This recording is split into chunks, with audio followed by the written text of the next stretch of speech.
Assalamu alaikum wa rahmatullahi wa barakatuh. Dear students, welcome to our online class. So last class we stopped till here, the functions of spinal cord, and in this class we will see about reflex action. As I have told before, reflex action is any action in your body, any action that happens in our body without us giving any consideration or planning or thought to it. Okay, for example, in a normal situation, if you want to move our hand to another place, what we do, we think, okay, I have to move our hand from here to there. So our brain functions, okay, brain processes this thought, and then we move our hand.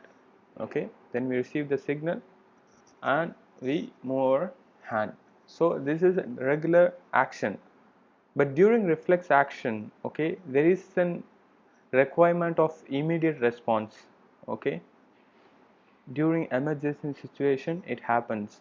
So you can see here we may be faced with an urgent or dangerous situation, and it requires immediate response, and we don't have time to think or to reach a decision, and then we react. Okay, in certain situations there are some responses that are achieved. Okay, those are called reflex action. Okay, so the word reflex is uh, used to convey sudden and immediate action in response to something. So that's what is called as reflex. So when there is a sudden dust storm, when you're walking in the street, there is a sudden dust storm, what happens? We immediately close our eyes. Yeah, we don't think, oh, I have to close my eyes. Suddenly a dust storm happens and we suddenly close our eyes. So these are all from the reflex action. And also when you're, for example, working in a kitchen, okay, and suddenly a hot object touches, okay, so you don't think, oh, I have touched a hot object, I have to remove my hand. No, suddenly you feel the heat, you suddenly remove your hand without giving any thought process. Okay, that is because of the reflex action. And these reflex actions, they do not need any processing by our brain. Okay, they do not need any processing by the brain. And these involuntary actions, okay, they do not occur voluntarily, involuntarily. Okay, we don't give any thought process, and they occur without conscious thought process. So as I told, the first example is when some that I gave, when there is a dust storm. Okay, uh, here there is another example, when some particles fall into our eye. Okay, when there is some dust or particles fall into our eye, we don't do voluntarily that tears have to come out from our eyes. Okay, but automatically tears flush out from our eyes, so that those particles get washed out. Okay, so this is a glandular secretion reflex action. Okay, glandular secretion reflex action. And the second example, as I told before, that when your hand accidentally touches a hot pan, you withdraw it instantaneously. Okay, this is muscular movement. This is muscular movement. So first one is for glandular secretion. The tear glands automatically secretes when a particle falls into our eyes. Okay, uh, tears secrete. Okay, so that is for glandular secretion reflex action. And the second one is muscular movement reflex action. And third one is that it's an example. We are seeing now examples. So when there is cold, okay, we automatically shiver. We don't shiver intentionally, but our body automatically shivers. It is due to muscular contractions that happens in our body to increase the temperature of our body. Okay, since the environment is very cold, so what happens is that the reflex action happens, that involuntarily our body starts to shiver. Okay, that is muscular contraction happens, and with that our body produces heat for that coldness present in the environment. And also we sweat, okay, we don't voluntarily sweat. Okay, I'm going to sweat now, let's sweat this much. Okay, I don't want to sweat now, let's stop it. You cannot do that. Okay, our body automatically secretes that when the environment is too hot. So this also comes under glandular secretion. So these all actions are taken care by, I mean, this reflex action is taken care by the spinal cord. Okay, it's not taken care by the brain. You don't give a thought process, then it does not happen like that. So spinal cord takes care of this. So because spinal cord also comes under CNS, central nervous system.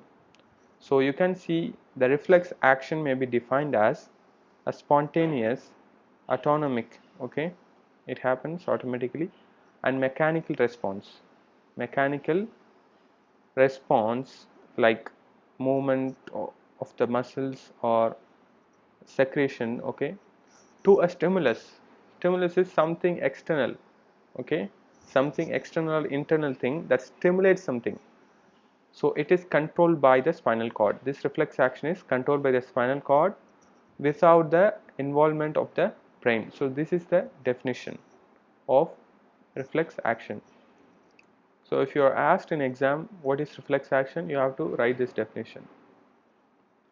And then all involuntary actions or reflexes are initiated by some kind of sensory stimulation. As I told here, stimulus, some inducing factors, some sensory stimulations, okay, resulting in either a muscular action or glandular secretion. Muscular action like moving of a hand or muscle contraction.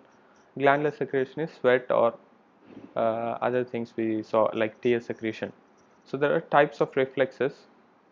There are two types of reflexes. One is natural inborn reflexes, and the one is conditioned or acquired reflexes. So natural reflex is basically inborn. We don't have to acquire that. For example, when you close your eyes and observe that, you breathe it without you doing the process voluntarily. Okay, so the breathing happens automatically, and also the beating of your heart. So all these activities, these natural reflexes are not acquired. They do not require any previous learning or experience. So they just like inborn. So they are called as natural reflexes.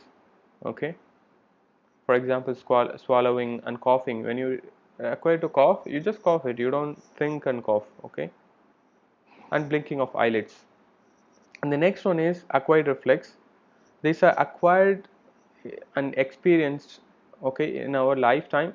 So then the reflex are like acquired after that.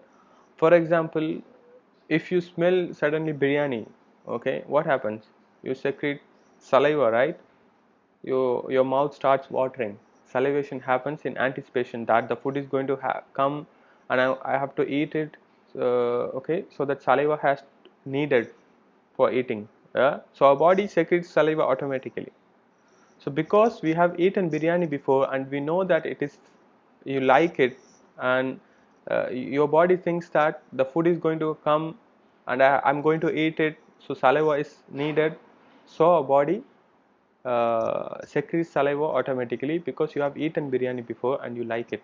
So you're anticipating, okay, biryani or whatever food you like it, your body, the stimulus is the aroma or the smell. Okay, so these are like experienced or based on the learning, okay, in our lifetime. So these are called conditioned reflex. So we acquire it, okay, because we remember the taste of the food, and so the saliva is secreted in an unconscious way. But this happens due to acquired, okay, this is an acquired reflex. It's not born automatically. You acquire the taste in your lifetime.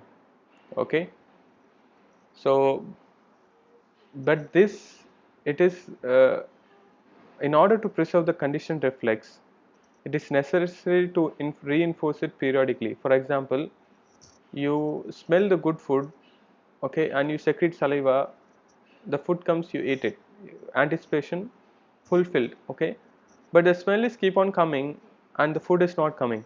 Okay, so what happens is that your salivation stops because your body recognize that the food is not coming, okay, for the smell.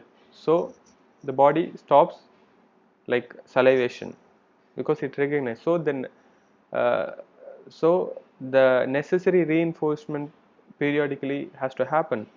So you smell it, and if food comes, you eat it, and then you smell it. So your body recognizes, okay, smell comes, then after that the food is going to come. So salivation happens. But if the food does not come, then your salivation happens after some time. So the reflex may be represented like this. So stimulus, any stimulus like smell or hot thing or anything, okay, and it goes into the receptor in the sense organ, like in the nose you have sensing of the smell.